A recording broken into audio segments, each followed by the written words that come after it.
Imagine if there was one skill, one single skill, that could make you double 3 times as good the next time you present something.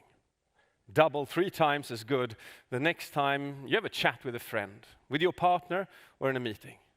Imagine if there was such a skill. I've been in this profession for 20 years, and I didn't know it existed at first. And it took me a long while until I found it. Now, this skill, I would argue, is the most important skill of all skills in public speaking, and maybe in life, because thanks to me finding it, I was so close to losing both my family and my life before I found it. And that's the skill I want to share with you today. So, what is it exactly? Well, have a look at this.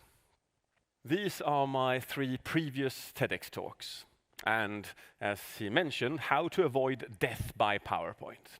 How many in here have been killed by a PowerPoint? Right? Follow-up question, how many of you have killed somebody else with your PowerPoint? Come on. Second one I did was the magical science of storytelling, and the third one I did was the 110 steps of excellent communication. Do you know what all of these have in common? They're about external communication. They're about how you use body language, how you use voice in order to reach out to another person. They lack that very important skill, which is internal communication. What you say to yourself before going up on stage, while on stage, and then leaving stage is way more important than those. Because I believe that most of you have been in this situation, right? You built this presentation, you built the slides, and they were nice slides. And then you added a couple of neat stories into it, you practiced some voice, some body language changes, and you were good to go. You know, you went into the room, you started to deliver your talk, and then suddenly it didn't go according to plans. How many in here has had a talk, has had a presentation where nervousness got in the way and kind of destroyed it? And it's practically every single one. So what I want to give you today is 10 scientifically evidence-based tools on how you can harness nervousness to make it your friend, but that is just step number 1. Step number 2, which I find so much more interesting with this talk, is how can you learn to harness your emotions on command to choose if you want to be funny, if you want to be present, if you want to be assertive. Imagine the power of that skill. And I've seen so many people easily double, triple their ability to present by just doing this, and you don't even have to practice it. You just have to apply it. So the first skill I want to give you, or the first tool I want to give you, see to that you have pens and papers, because as I said, for me, this was life-changing, and I know it will be in your presentations as well. So tool number 1 is the following. You have something called a somatic nervous system. That is, every time you willpower do something with your body. You then have something autonomic, the autonomic nervous system, and that is usually the nervous system that goes wild when you're nervous, right? So what we want to learn is how can we use our somatic nervous system to control our autonomic nervous system. Okay, that's what we want to know. So this is what the somatic nervous system looks like. I choose to jump. After about 10-15 seconds, my heart starts to beat faster. That's my autonomic nervous system. So if we can learn how to harness the autonomic nervous system, that is tool number 1. And we're going to do a throwback to my 3rd TEDx talk, which is this one. I studied 5,000 speakers. It took me 7 years to find every skill that we use when we communicate. Quite a bunch, right? There's one of these skills which is more interesting than others when it comes to this first tool, and it's skill number 45. Skill number 45 is you using your hands to describe something from a functional point of view. So when you say, let's underline that, that's a functional gesture. That's skill 45. When you say it's going to go up, it's going to go down, it's 5 of them, all of this is functional gestures. A lot of people are stuck in tumble dryers, right? Have you seen these people? They go over and over and over again. Now the trick with this is, if you use functional gestures, you calm yourself down. But it's also the way you do them. So I want to practice something with you. Put your hand out like this, and the other hand like this. Then we're going to do the kind of gesture that most people do, a fairly small one and a fairly sloppy one. We're going to go Q1, Q2, Q3, Q4. Now try to make that bigger. Q1, Q2, Q3, Q4. Now make it more distinct. Q1, Q2, Q3, Q4. And now make it slow. Q1, Q2, Q3. No. Q4. As soon as you take control of your own gestures by doing them slower, more distinct, and larger, you cool down your autonomic nervous system because you kind of tell it, that we're cool, it's all right, let's take it easy. So that's tool number one. Tool number two is oxytocin. Oxytocin is a neuropeptide, which we all humans have. It is known for being the chemical that allows us to connect with other human beings. Oxytocin is also released when we feel stress. So as soon as you feel stress, oxytocin will be released automatically in small numbers. What's beautiful, though, is that you can increase it by will. For instance, you can make out with people. You can, well, not randomly, but when you kiss, when you hug, when you caress, oxytocin is released. And obviously, you could do that. You could bring a partner with you to every presentation you have in the future, and you go like, we're just going to snug a bit. But I've got a better idea for you. I want to show you a video of a boy, and his name is Jonathan. He has never seen color before, and he has been given by his class a pair of glasses which allows him to see color for the first time, or at least a version of color. I want you to look at that and see what that makes you feel, because studies have shown that videos which makes us feel empathy can increase our oxytocin levels. So let's have a look at Jonathan. They're all yours. Okay, they're all yours. Let's see what it does.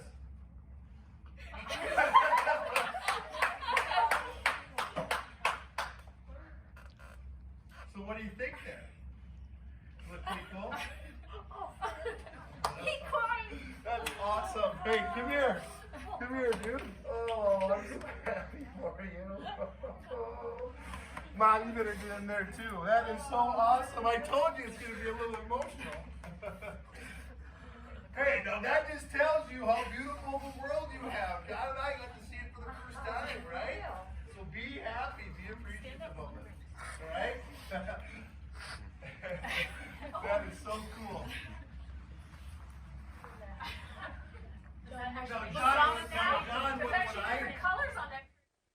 Now, what does that make you feel? Warmer?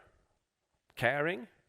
More present? Yes? Nodding away? I see some tears here and there, which is lovely. Within 53 seconds, you were moved out of your current mental state into a different mental state. And you become more present and caring. So when I was walking in on this stage, I've been doing this for quite a while. Am I nervous? Yes, I'm nervous. But I want to move myself into the state that I want to be in for you. So I stood out there and I looked at photos of my daughter when she was 7. She's running through the grass. And I look at this and I tear up. And that makes me move into what is most probably more oxytocin. And it makes me more human for you. Compare that to being stressed and nervous, where you're only thinking about the script. You're only thinking about the outcome and the performance of what you're doing. So please, for your own sake, go on to YouTube, for instance, and do what you do in your music playlists. Create a playlist for oxytocin. So whenever you want to feel this sensation, play that playlist. Oh, I assure you this. If you come home to your family high on cortisol, you're thinking about the problems that you've had at work, what the problems you got in the future, you won't see their hug. You won't feel their eye contact. And you won't hear the answer to the question, how was your day? But if you just took 1 minute before going into your family and you fuel up on oxytocin, for instance, by looking at a video like this, you will see their eye contact. You will feel their hug. And you will give a very different hug. And you will listen to the question that you asked. How was your day? So oxytocin has a tremendous power over us when it comes to feeling connected with other human beings. Ways to produce this is by sharing things that allow you to be vulnerable. So in your talk, share something that is personal to you. As soon as you do that, you connect with another human being. Have you ever been in a dinner and you're talking about weather and wind and you're not connecting at all with the other person, but as soon as you share something personal, you connect. Yeah? Same thing with an audience like this.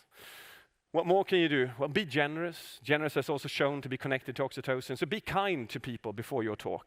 Open the door for somebody. Treat somebody to water. Be smiling. Be nice. And perhaps also you refuel that mental state of presence and caring. Let's move on to our second substance, which is Gaba. So the best way to explain what Gaba does to your nervousness and your brain is this. If you're driving your car at 100 kilometers an hour, but you're going zzz, how do you stop it? By pressing the brake, and you'll stop it. Now, what is the brake for the brain? Well, in the brake for the brain is Gaba. The accelerator is glutamate. When inducing Gaba, we literally slow down. If you've ever meditated, it's enough with just 5 minutes, and it's scientifically proven that it increases your Gaba levels, and you feel like the world slowed down.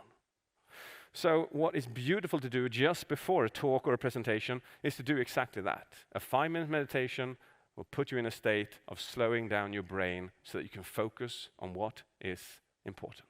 So the tools are meditation, slow breathing. Using your eyes can also affect Gaba and the parasympathetic nervous system. So I want to try something super cool with your eyes, all right? So follow my instructions. Number 1, there'll be 3 steps to this. Number 1, look all over the place erratically with your eyes, like you're being hunted for something more or less. So go like this, bum, bum, bum, bum, bum, bum, bum, bum, bum, bum, bum, bum, bum, bum, and then suddenly focus, boom. And then allow you to watch just the peripheral view. Relax, and eyes out here. And suddenly you can almost feel your shoulders drop. Let's do it again. Eyes all over the place, boom, boom, boom, boom, boom, boom, boom, focus, peripheral view.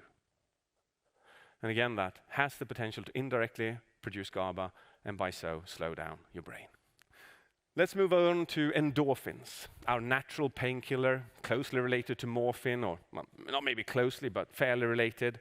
It has the power to also reduce the tension of nervousness. So how do you produce endorphins? Well, the best way to do it is you can hit your toe, walking over onto another place in the room. Yeah, have you been doing that? That's an intense pain. Maybe that's not the best way to do it, but laughing can produce endorphins, and in quite large amounts as well. So the trick to this is this. If you feel that, I need to calm down, I need to become happier, I need to become more open, which is usually then connected to endorphins, go to the bathroom before your talk, close the door, sit down on the toilet, and laugh hysterically for 1 minute. You will come in as one person and come out as a different person. You won't even recognize yourself.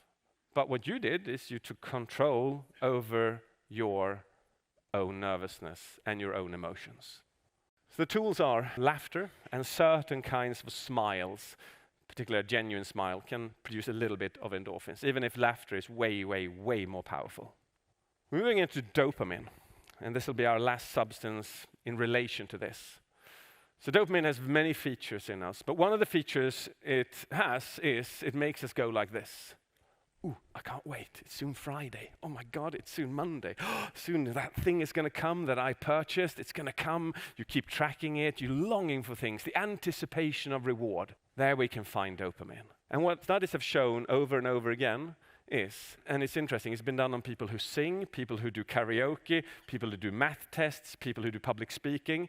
If they simply reframe from going, I don't want to do this, this is going to be, I'm going to do that presentation, I don't feel like it, and your nerves are all over the place. If you only reframe that to, I am excited, I'm excited, I'm excited, I look forward to that, I look forward to that, I look forward to that, and I'm excited, I'm excited, I'm excited. They sing better, they perform better at tests, and they're better public speakers. Because you choose who you want to be when you want to be it. Because at the end of the day, the quality of your emotions define the quality of decisions which define the quality of your life. So it all begins by harnessing your emotions, to choose how to inject oxytocin when you need to, dopamine when you need to, endorphins when you need to. I'm excited is one of the dopamine tools. I want to give you one more. Every time you say, okay, I'm going to go in there and I'm going to launch all these slides and I'm going to do my very best, you're in a performance state. And the closest cousin to a performance state is anxiety. As soon as you feel that you're not performing, anxiety builds up. Have you ever been in that situation? Of course you have. If you look at top elite athletes, what do they say when they're being interviewed and they're going on in into a match? Do they say, yeah, I'm going to score, I'm going to score, I'm going to score? No, no, no. What they say is, I'm going to go in there and I'm going to have fun. I'm going to go in there and I'm going to enjoy myself. Because they have learned that in that state of enjoying themselves, consciously looking forward to whatever's going to happen, has a bigger chance of producing the essence of dopamine instead of cortisol, which can be closer to performance. I'm not saying that is the case, but it's definitely closer if you're looking for performance and you're not achieving performance. So the next time you go in on stage, have fun. Next meeting, have more fun. Even when you're saying hello and shaking somebody's hand, have more fun. Have more fun in life. Not a bad idea, don't you think? This is me from Sweden. I took a little bit of a bath before I came here. I just wanted to show you that. Hey TEDx, this is JP Phillips from the cold Swedish lake. Cold exposure has been proven to increase your natural levels of dopamine. The key is to go in, control your breathing, and spend at least a minute in the cold water.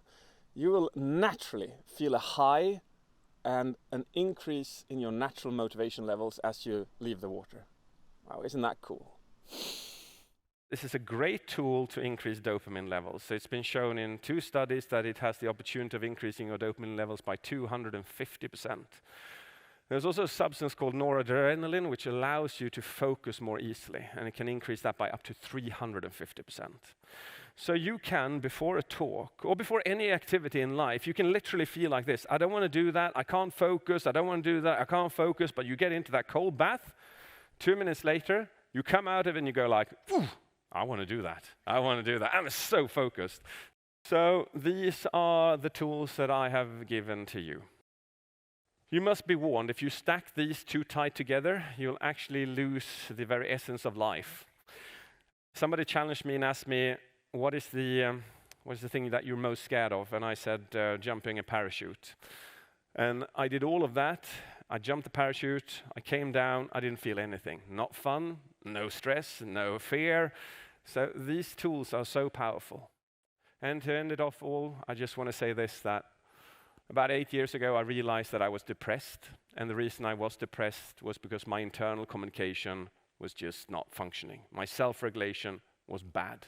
I learned about self-regulation, internal communication, and it has changed my life. It's given me my life and my family, and it's a richer life. So I hope I've inspired you to take control of your nervousness and harness your emotions before your future talks, communication, and life. Thank you very much.